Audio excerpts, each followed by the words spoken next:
Good morning. आप सभी का स्वागत है। इन्वायरमेंट स्टडीज ये एक बहुत ही इम्पोर्टेंट और कंपलसरी पेपर है जो कि BA, BSc, BCom first and second semester के स्टूडेंट के लिए जरूरी है। आप सभी को पता है कि इन्वायरमेंट जो साइंस है वो सभी यूनिवर्सिटीज के अंदर जो है कंपलसरी पेपर के रूप में सभी विद्यार्थियों को पेपर देना पड़ता है। तो ये जो हमारा रहेगा कंपलसरी पेपर है और हर एक स्टूडेंट के लिए ये वाली जो वीडियो है बहुत ही महत्वपूर्ण होगी, क्योंकि ईवीएस की जो क्लासेस है अभी इस दौरान जो है, क्योंकि ये कोरोना महामारी चल रही है, इसके दौरान लगा पाना और क्योंकि जब रेगुलर क्लासेस नहीं होती तो बहुत मुश्किल है। तो यहाँ इस वीडियो के अंदर आपको मिलेगा जो चैप्टर 1 है उसका कंप्लीट डिस्क्रिप्शन और बहुत ही आसान तरीके से। तो चलिए देखते हैं कि ये जो इन्वायरमेंट साइंस है वो किस प्रकार से काम करता है, कैसे इसकी डेफिनेशन है, क्या इसकी इंपॉर्टेंस है। तो हम बात कर रहे हैं बीए, बीएससी, बीकॉम फर्स्ट और सेकंड सेमेस्टर के लिए compulsory paper chapter number 1। Chapter number 1 का नाम रहेगा हमारा इन्वायरमेंट स्टडीज, यानी कि definition, scope and importance of EVS. तो चलिए शुरुआत करते हैं। The meaning, scope and importance of EVS, environment studies. तो सबसे पहले हमें ये जानना है कि इन्वायरमेंट क्या है, पर्यावरण है क्या। पर्यावरण जहां हम रह रहे हैं, हमारे चारों ओर की जितनी भी जो चीजें हैं, चाहे वो प्राकृतिक रूप से है, चाहे वो मानव निर्मित है, जो हम जिन चारों ओर से या जो ऐसी चीजें जो हमें चारों ओर से घेर रखा है, कवर किए हैं, उसको हम क्या बोलते हैं, हमारा आसपास का जो वातावरण या पर्यावरण, इसको हम बोलते हैं। The environment can be defined as a sum total of all living and non living elements and their effect which influence human life.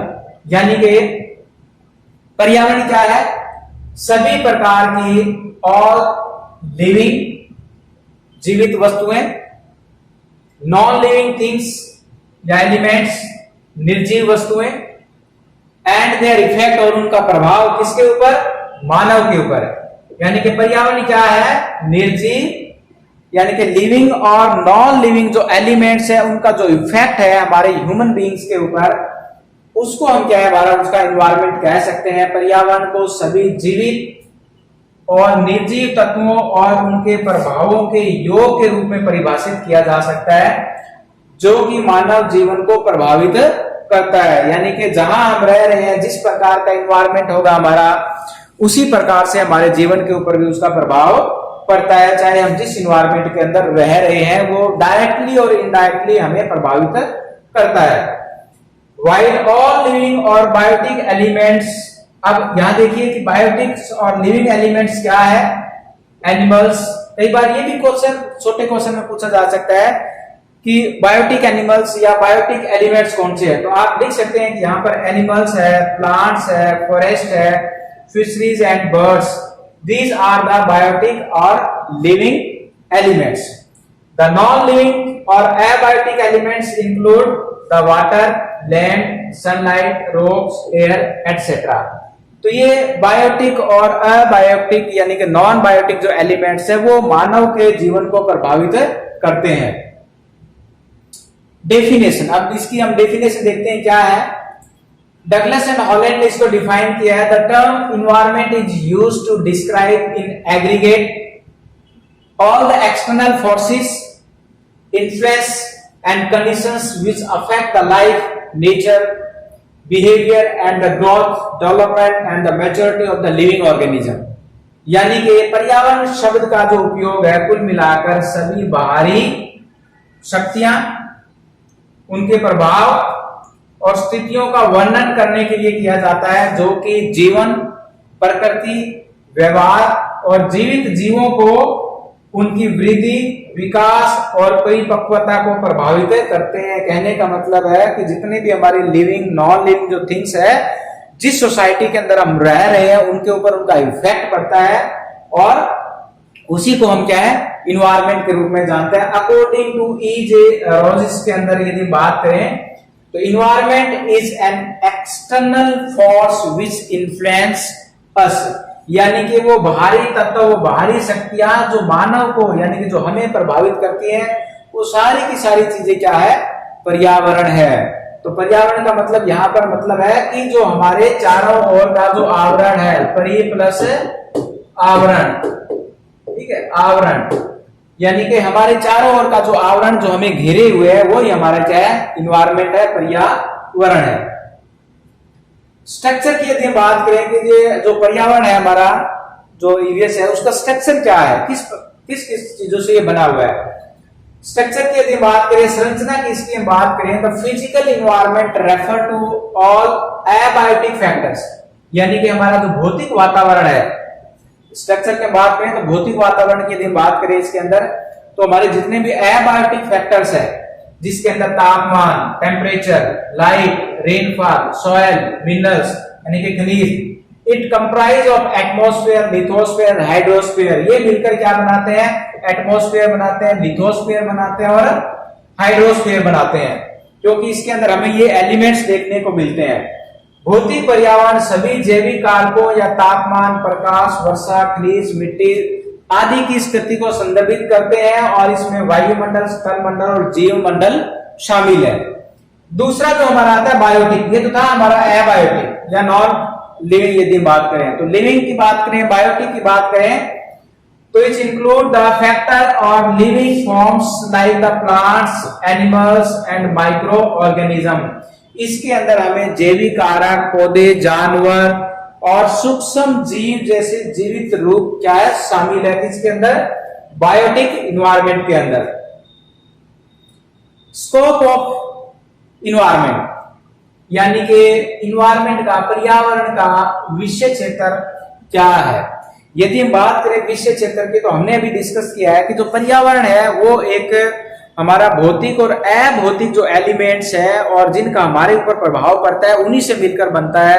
तो इसमें भौतिक और अभौतिक बहुत सारे एलिमेंट्स हैं, लेकिन यहां पर यदि मोटे तौर पर इसको बात करें, the environment consist of 4 segment, यानी कि इसके अंदर 4 बातें हमारी आती हैं मुख्य रूप से।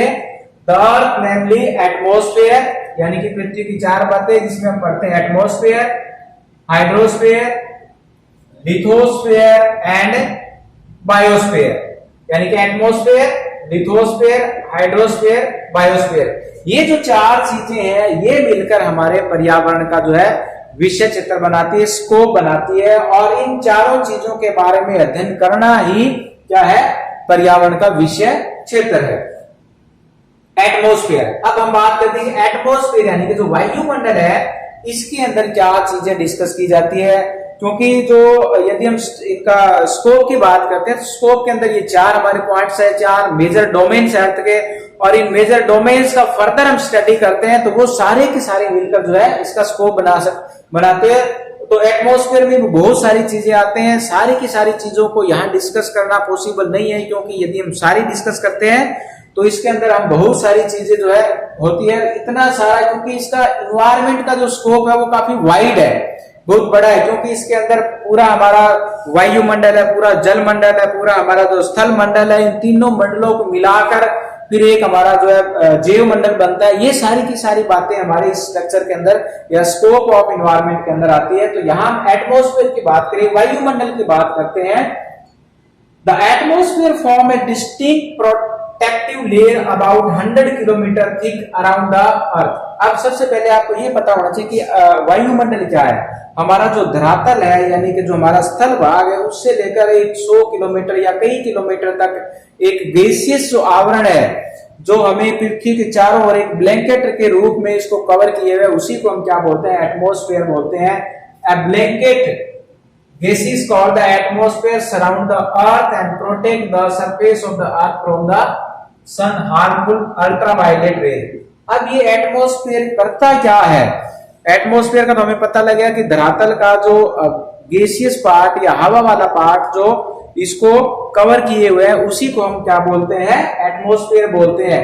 बट एटमॉस्फेयर का मेन जो काम है वो क्या करती है, जो हमारे सन से आने वाली जो हार्मफुल जो रेज है, जो रेज आती है सन से, उससे हमें क्या करता है, प्रोटेक्ट करता है। कौन करता है? एटमॉस्फेयर। यदि एटमॉस्फेयर नहीं होता तो सन डायरेक्ट आती, सन की जो रेज डायरेक्ट आती और इसके ऊपर पूरी इतनी गर्मी होती जिसका अंदाजा हम नहीं लगा सकते। तो it sustain life on the earth, it also regulate temperature prevailing the earth from becoming hot और टू कोल्ड। ना तो ज्यादा ये गर्म हो पाती है ना ज्यादा ठंडी हो पाती है। किसकी वजह से? ये हमारे एटमॉस्फेयर की वजह से। It save it from the hostile environment of our space. The atmosphere is composed of the nitrogen and oxygen beside the argon, carbon dioxide and other gases. तो इसके अंदर ज्यादातर क्या है? हमारे इसके अंदर नाइट्रोजन है सबसे ज्यादा, फिर हमारे ऑक्सीजन आता है, ऑर्गन है, कार्बन डाइऑक्साइड है। These are the other gases which are found in the atmosphere. तो इन जो गैसेस जो अलग अलग मिलते हैं इनका अलग अलग काम होता है। जैसे कि ओजोन जो हमारी इसके अंदर एक लेयर है उससे भी हमारी ये जो प्रोटेक्ट करती है, ठीक है। तो डिफरेंट इसमें वर्क होते हैं इसके। यहाँ पर आप देख सकते हैं स्ट्रक्चर होता है atmosphere.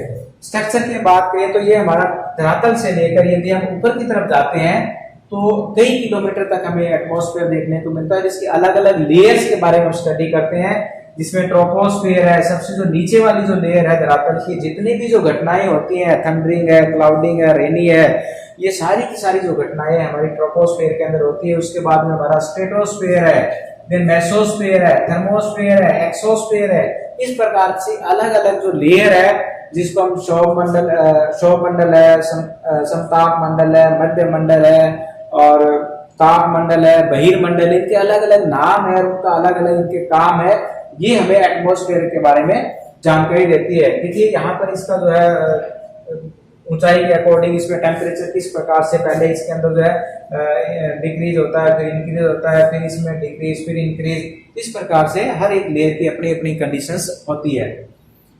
Then hydrosphere. The hydrosphere deals with all water bodies. जितने भी हमारे जो पानी और इससे रिलेटेड जो टर्म्स है उसके बारे में हम हाइड्रोलॉजी के अंदर डिस्कस करते हैं।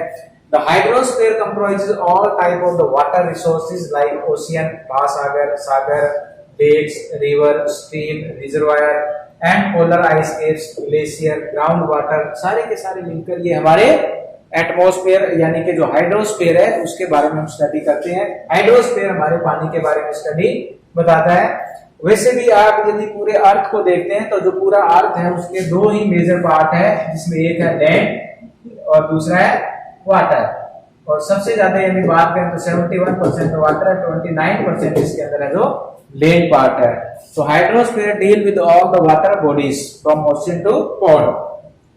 Ocean represent 79% of the earth water. यदि हम पीने लायक पानी की बात करें तो उसमें 97% तो वाटर हमारा ओशियन के अंदर है जो पीने लायक है नहीं। बाकी का जो हमारा 3% वाटर बचते हैं उसके अंदर 2% water resource locked in the polar ice cap. 2% जो पानी है वो जमी हुई जो बर्फ है उसके अंदर, अंटार्कटिका के अंदर है, आर्कटिक की बात करें वहां पर तो पानी अवेलेबल है कितना पीने के लिए? ओनली 1%। अब 1% में भी कुछ इसके अंदर रिवर्स के अंदर है, कुछ लेक्स के अंदर है, कुछ स्ट्रीम्स के अंदर है, कुछ अंडरग्राउंड वाटर के रूप में है। तो ये 1% हमारे पास फ्रेश वाटर अवेलेबल है जो पीने लायक है। तो इसलिए हमें क्या है, ज्यादा से ज्यादा पानी को कंजर्व करना चाहिए, राइन वाटर हार्वेस्टिंग सिस्टम अपनाना चाहिए ताकि पानी की कमी को दूर किया जा सके। बहुत ही प्रीशियस तरीके से जो इसका यूज करना चाहिए। आप देख सकते हैं कि 1% पूरे अर्थ के ऊपर यदि वाटर को 100% मान लें तो only 1% water is available for drinking purpose और you can say the fresh water. The next comment यहाँ पर आप देख सकते हैं हाइड्रोस्फीयर की ऑल वाटर जो है इसमें 97% तो सैलाइन है, ठीक है। 3% जो यदि फ्रेश वाटर की बात करें तो उसके अंदर भी बहुत सारा जो आइस कैप और ग्लेशियर के अंदर है, ठीक है। उसमें 31% अंडरग्राउंड के रूप में, 68% ग्लेशियर के रूप में फ्रेश वाटर का, 0.9% की बात करें तो उसमें कुछ सरफेस वाटर के अंदर, 2% उसमें रिवर के अंदर है, लेक्स के अंदर 7% है, ठीक है। इस प्रकार से फर्दर हम इसको डिवाइड करते हैं, बहुत कम जो पानी है वो हमारे पीने लायक बचता है। तो hydrosphere is deal with all water bodies there distribution. And next is lithosphere. तीसरा जो हमारा इसका जो डोमेन रहेगा वो है लिथोस्फीयर। लिथोस्फीयर क्या है? जिसको हम बोलते हैं स्थल मंडल। स्थल मंडल जिसपे सारी की सारी जो एक्टिविटी होती है, जिसपे हम चाहे एग्रीकल्चर की बात करें, रोड ट्रांसपोर्ट की बात करें, स्कूल कॉलेज की बात करें, तो वो सारे के सारे हमारे लिथोस्फीयर के ऊपर बने हैं। तो lithosphere is the outer mental of the solid earth, यानी कि हमारा जो सॉलिड जो अर्थ है इसी को लिथोस्फीयर बोलते हैं। यानी कि जो मेंटल का पार्ट है उसका आउटर से लेकर ऊपर तक का जो भाग है वो है हमारा lithosphere. It consist of the minerals occurring in the earth crust. ये उन मिनरल्स को संजो के रखता है जो हमारी अर्थ क्रस्ट में पाए जाते हैं, जैसे कि सॉइल है, फॉर एग्जांपल के लिए सॉइल है, ठीक है, minerals, organic matters, airs and water, ये सारे के सारे जो अवेलेबल चीजें हैं वो हमारी अर्थ क्रस्ट के अंदर मिलते हैं, तभी तो वो एग्रीकल्चर को सपोर्ट करता है। तो वहां पर हमें वाटर भी है, मिनरल्स भी, organic matter and soil, these are included in the earth crust. Mostly the crust is made up of the silica and aluminium. यहाँ जो क्रस्ट है उसको हम सियाल के नाम से भी जानते हैं, जो कि सिलिका और एल्यूमिनियम से बना हुआ होता है, ठीक है, सिलिका प्लस एल्यूमिनियम, इसलिए इसको सियाल भी बोलते हैं। तो स्थल मंडल ठोस पृथ्वी का बाहरी मेंटल है, इसमें पृथ्वी की परपट्टी और मिट्टी में होने वाले खनिज तत्व जैसे कि कार्बनिक पदार्थ, हवा और पानी आदि इसमें उपलब्ध होते हैं। इंटीरियर ऑफ द अर्थ, यदि हम लिथोस्फीयर की बात करें तो इसमें फिर आगे आता है कि जो स्थल मंडल है उसकी यदि हम पृथ्वी के आंतरिक तट की भी बात करें, इंटीरियर ऑफ द अर्थ की भी बात करें, आंतरिक भाग की बात करें, तो ये हमारा जो ऊपर वाला जो पार्ट है ये हमारा सिर्फ है लिथोस्फीयर। जो यदि हम एवरेज डेप्थ इसकी भी मान के भी चले तो 100 किलोमीटर तक की यदि बात करें तो कहीं कहीं पर ये ओशियन के नीचे 5 to 50 किलोमीटर और कॉन्टिनेंट्स के नीचे ये 750 से लेकर 70 किलोमीटर डेप्थ है। तो इसको फिर फर्दर हम आगे क्या बात करते हैं, इसमें 3 पार्ट्स के अंदर डिवाइड करते हैं, क्रस्ट है, मेंटल है, आउटर कोर और इनर कोर। तो लिथोस्फीयर के अंदर हम स्टडी करते हैं अर्थ के इंटीरियर पार्ट की और उसके अलग अलग लेयर्स की। तो ये यहाँ पर लेयर है जिसमें क्रस्ट, मेंटल और कोर यानी कि सियाल, सीमा और रीफे भी इसको हम बोलते हैं उनके केमिकल प्रॉपर्टीज के कारण। नेक्स्ट है हमारा बायोस्फीयर। बायोस्फीयर है क्या? Biosphere is a narrow zone where the lithosphere, hydrosphere and atmosphere interact and support life. वो ऐसा मतलब एक नैरो जोन जहां पर हमें लिथोस्फीयर, हाइड्रोस्फीयर और ये एटमॉस्फेयर देखने को मिलता है जो जीवन को सपोर्ट करते हैं। तो बायोस्फीयर क्या है? Indicates the reel of the living organism. वो रील जो लिविंग ऑर्गेनिज्म की तरफ इंडिकेट करता है and there interaction with the environment through atmosphere, hydrosphere and lithosphere. यानी कि जीव मंडल पर्यावरण के साथ रहने वाले जीवों और उनकी अंतर क्रिया को इंगित करता है। अर्थात वायु जो मंडल है, अर्थात वायुमंडल, जल मंडल और स्थल मंडल, ये तीनों जहां पर 3 मंडल जो मिलते हैं वहीं पर हमारा क्या है, एक नया मंडल तैयार होता है जिसको हम बोलते हैं जैव मंडल। और ये जैव मंडल ये नहीं है कि ये नैरो जोन है कहाँ, ये हमें धरातल से 100 किलोमीटर तक ऊपर मिल सकता है एटमॉस्फेयर के अंदर। ये वाटर बॉडीज के अंदर हमें 3-4 किलोमीटर मिल सकता है। इसी प्रकार ये लिथोस्फीयर के अंदर भी मिल सकता है। इसका मतलब है जहां पर जीवन पाया जाता हो, वो जीवन कहीं पर भी हो, उसी को हम क्या बोलते हैं, बायोस्फीयर बोलते हैं। तो ये देखिए यहाँ पर लिथोस्फीयर है, इधर में हमारा एटमॉस्फेयर है, इधर में हाइड्रोस्फीयर है। इन तीनों को जहां पर ये आपस में इंटरेक्ट करते हैं, इसी से हमारा क्या बनता है, बायोस्फीयर। तो बायोस्फीयर है क्या? बायोस्फीयर वो एरिया है जहां पर लाइफ पॉसिबल है, जहां पर लाइफ नहीं है इसका मतलब वो बायोस्फीयर नहीं है। तो यहाँ पर क्या है, लाइफ पॉसिबल है, लाइफ जहां पर है वही हमारा बायोस्फीयर है। वो लाइफ चाहे धरातल के नीचे हो, चाहे एटमॉस्फेयर में हो, चाहे हमारा वाटर बॉडीज के अंदर हो, जहां पर भी हमें लाइफ मिलती है वो ही बायोस्फीयर है।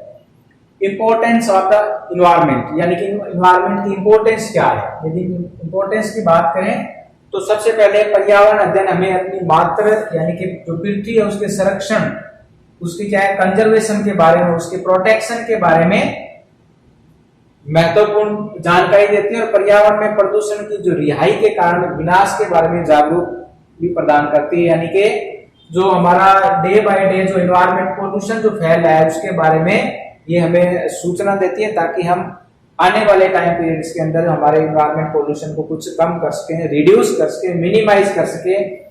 A great number of the environment issues grown in the size and make up the system more complex day by day and threatening the survival of the Mankind of the अर्थ, यानी कि पृथ्वी पर होने वाली दिन प्रतिदिन की जो घटनाएं हैं उनके कारण हमारा जो एनवायरनमेंट है वो एक बहुत कॉम्प्लेक्स सिस्टम बन गया है। और आज हमारे सामने सबसे बड़ी चुनौती क्या है, ये मानव के लिए एक चुनौती बन गया है, एक विकराल रूप धारण कर लिया है और इससे हमारा जो सर्वाइवल है वो बहुत मुश्किल में पड़ा है। तो इसको हम कैसे अडॉप्ट करें, कैसे इसको मिनिमाइज करें, ये हमें एनवायरनमेंट की स्टडी बताती है। उसके बाद में द एनवायरनमेंट के जितने भी the environment issues are being global, ठीक है, कुछ इसमें आजकल जो हमारे पर्यावरण के मुद्दे हैं वो ग्लोबल हो रहे हैं, ग्लोबल लेवल के ऊपर इनकी बातें हो रही है। इसी तरीके से हम बात करेंगे has been well recognised that environment issues like global warming, आपने सुना होगा नाम ग्लोबल वार्मिंग का, ओजोन डिप्लेशन का है, एसिड रेन है, मरीन पोल्यूशन है and biodiversity, these are the some hot topics और hot chapter on which the global nations are discuss कर रहे हैं वो, और कैसे इनको मतलब प्रोटेक्ट करें, कैसे इनको कंजर्व करें, इसी विषय पर जो है बातचीत चल रही है। तो ग्लोबल बन रहे हैं इश्यूज, ठीक है। डेवलपमेंट एंड एनवायरनमेंट, अब है इसका मतलब कि विकास और पर्यावरण, विकास भी हमें करना है, पर्यावरण को भी बचाना है, कैसे होगा ये? तो development lead to the urbanisation, development से क्या होगा, अर्बनाइजेशन बढ़ेगा, इंडस्ट्रियल बढ़ेगा, तो ग्रोथ होगा, इंडस्ट्रियल ग्रोथ होगा, टेलीकम्युनिकेशन का ग्रोथ होगा, यानी कि जो हमारे संचार के साधन है, ट्रांसपोर्ट सिस्टम जो है वो दुरुस्त होगा, हाई टेक्नोलॉजी एग्रीकल्चरल सिस्टम आएगा, हाउसिंग आएगा, ये सारे के सारे क्या है, these are the sign of the development, विकास के कुछ चिन्ह है। The development of the rich countries of the world has undesirable effect on the environment of the entire world, यानी कि जितने भी जो विकसित राष्ट्र है उनका जो विकास है उससे हमारे एनवायरनमेंट के ऊपर भी काफी प्रभाव पड़ा है, क्योंकि they use the more use of the green house gases, और जो कि ओजोन डिप्लेशन का एक बहुत बड़ा कारण है। एक्सप्लोजिव इंक्रीज इन पॉपुलेशन, आज बढ़ती हुई जो जनसंख्या है वो भी क्या है, एक एनवायरनमेंट का सबसे बड़ा जो है कारण है, यानी कि एनवायरनमेंट पोल्यूशन का कारण है। बढ़ती हुई जो पॉपुलेशन है, क्योंकि पॉपुलेशन बढ़ेगी तो हर प्रकार की जो डिमांड है वो बढ़ेगी, चाहे वो हाउसिंग की है, चाहे वो ट्रांसपोर्टेशन की है, कम्युनिकेशन की है, डेवलपमेंट की है। तो इस प्रकार से हमें और जो चीजें हैं उनको अपनाना पड़ेगा, या आप यूं कह सकते हैं कि हमारे एरिया को हमें फर्दर इंक्रीज करने के लिए हम या तो एग्रीकल्चर के ऊपर जो है ऑक्युपाई इसको करेंगे, अदरवाइज फॉरेस्ट एरिया को ऑक्युपाई करेंगे। तो यदि हम बात करें evidently the 16% of the world population and only 2% of its area, ये हमारे भारत के अंदर की जो सिचुएशन है, भारत जो है ओनली 2.4% जो एरिया कवर करता है पूरे वर्ल्ड का, but here only 16% of the world population are living. तो एग्रीकल्चर क्या होगा, agriculture export have recognised soil health problems, धीरे धीरे सॉइल की प्रॉब्लम होती जाएगी, डेफिशिएंसी होगी किसके अंदर, माइक्रोन्यूट्रिएंट्स के अंदर एंड ऑर्गेनिक मैटर के अंदर। तो इस प्रकार से सॉइल की सैलिनिटी बढ़ेगी, सॉइल इनफर्टाइल होगी और हमारा जो एग्रीकल्चर प्रोडक्शन है वो धीरे धीरे रिड्यूस होगा, कम होगा। तो इससे क्या होगा, ये इस प्रकार की नई नई प्रॉब्लम्स हमें देखने को मिलेगी। Need for the wise planning of the development, आज हमें जरूरत है एक समझदारपूर्ण विकास करने की, ताकि हम अपने समाज को भी बचा सके, हमारे पर्यावरण को भी बचा सके। तो our survival and sustenance depend on the resource availability, हमारा सर्वाइवल किसके ऊपर डिपेंड करता है, हम जीवन निर्वाह कब कर पाएंगे, हमारे रिसोर्स की अवेलेबिलिटी के ऊपर, हमारे जो संसाधन है कितने दिन के लिए हमारे पास उपलब्ध रहेंगे, इसके ऊपर डिपेंड करता है। Hence resource withdraw processing and use of the product have all to be synchronized with the ecological cycle, यानी कि जो हमारा पारिस्थितिक जो तंत्र है, पारिस्थितिक जो प्रक्रिया है, इसके साथ साथ में हमें उन संसाधनों को भी जो है मिनिमाइज करना पड़ेगा, उनका जो यूज है वो मिनिमाइज करना पड़ेगा, ताकि आने वाले टाइम पीरियड के लिए हम इन चीजों को बचाकर रख सकें। And in any plan of the development, our action should be planned, हमारा जो एक्शन होगा, कोई भी प्लानिंग हम कर रहे हैं उसके अंदर हमारा जो है वो एक प्लान तरीके से होना चाहिए, इकोलॉजिकली प्लान तरीके से होना चाहिए। ऐसा नहीं है कि हम कोई भी डेवलपमेंट कर रहे हैं और हम बगैर प्लानिंग कर रहे हैं, तो बगैर प्लानिंग कोई भी डेवलपमेंट करेंगे तो हमारे इन्वायरमेंट को डिग्रेड करेगा, उसको पोल्यूट करेगा।